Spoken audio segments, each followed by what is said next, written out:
अगर given quadratic equations का discriminant find करना है तो कैसे फाइंड करेंगे। सबसे पहले जी स्टार्ट करते हैं पहली इक्वेशन से, जो कि क्वाड्रेटिक इक्वेशन है, लेकिन इसको सबसे पहले हम इसकी स्टैंडर्ड फॉर्म में लाएंगे इस तरह से कि यहाँ पर जो स्क्वायर का फार्मूला है ए प्लस बी होल स्क्वायर का फार्मूला वो हम ओपन करेंगे। तो ये बन जाएगा जी ए स्क्वायर, यानी यहाँ पे आएगा एक्स स्क्वायर, मैं एक्स स्क्वायर ही लिख रहा हूँ जी, एक्स स्क्वायर और वन स्क्वायर वन के इक्वल है प्लस 2ab यानी 2x और प्लस 2x, जबकि हमारे पास जो कांस्टेंट है इसे मैं शिफ्ट कर लूंगा जी लेफ्ट साइड पे, आ जाएगा -4 इक्वल टू 0। अब अगर हम इसे सॉल्व करते हैं तो ये हमारे पास आता है जी एक्स स्क्वायर 2x और 2x, इनको ऐड करें बन जाएगा 4x के इक्वल और -3 यानी 4 में से 1 को सब्ट्रैक्ट कर लिया है और साइन बड़ी वैल्यू का आएगा -3। और अब अगर हम यहाँ पर अगर स्टैंडर्ड क्वाड्रेटिक इक्वेशन लिखें जो कि हमारे पास होती है जी ax square plus bx plus c equal to 0 के, तो यहां से हमें ये बात पता चलती है कि हमारे पास जो a है एक्स स्क्वायर का कोफिशिएंट वो 1 है, x जो है b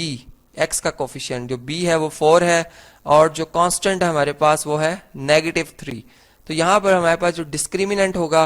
वो हम कैसे लिखेंगे, डिस्क्रिमिनेंट इक्वल टू आएगा जी, इसका फार्मूला आपको याद है, ये होता है जी बी स्क्वायर -4ac, जो कि मैं आपको ऑलरेडी बता चुका हूँ कि यही वो नंबर होती है, यही वो फैक्टर होता है जो कि फिर नेचर जो है वो रूट की तब्दील कर देता है। तो यहां से अगर हम देखें तो b जो हमारे पास है वो 4 है, इसका स्क्वायर -4, a की वैल्यू 1 और c की वैल्यू हमारे पास आई है जी -3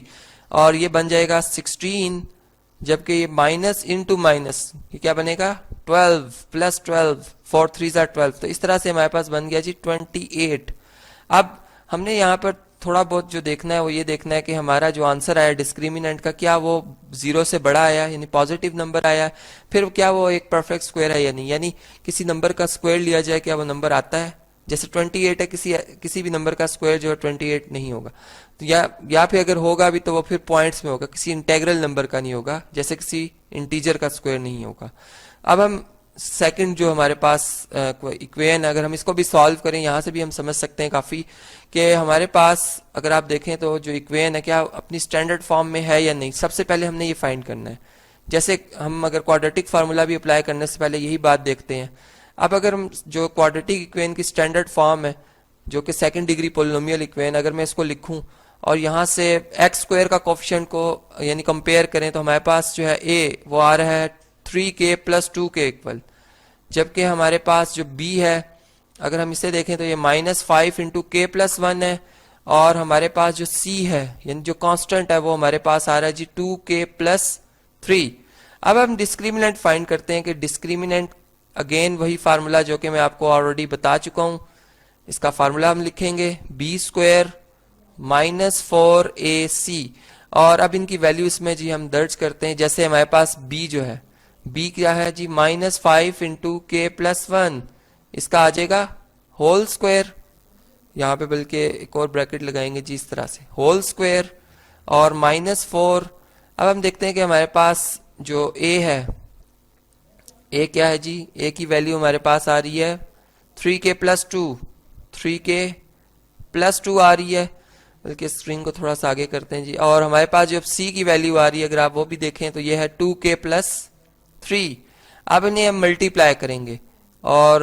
यहाँ पर अगर हम देखें तो हमारे पास इस तरह से आएगा जी -5 का स्क्वायर क्या होता है जी 25, माइनस का साइन खत्म हो जाएगा, बन जाएगा 25 और k प्लस 1 का होल स्क्वायर। इसी तरह यहाँ पर -4 और ब्रैकेट लगाएंगे जी और 3k को 2k से मल्टीप्लाई करें तो बनता है 6, 3 2 6 और k इंटू k स्क्वायर आ जाएगा। इसी तरह 9k आ जाएगा यानी 3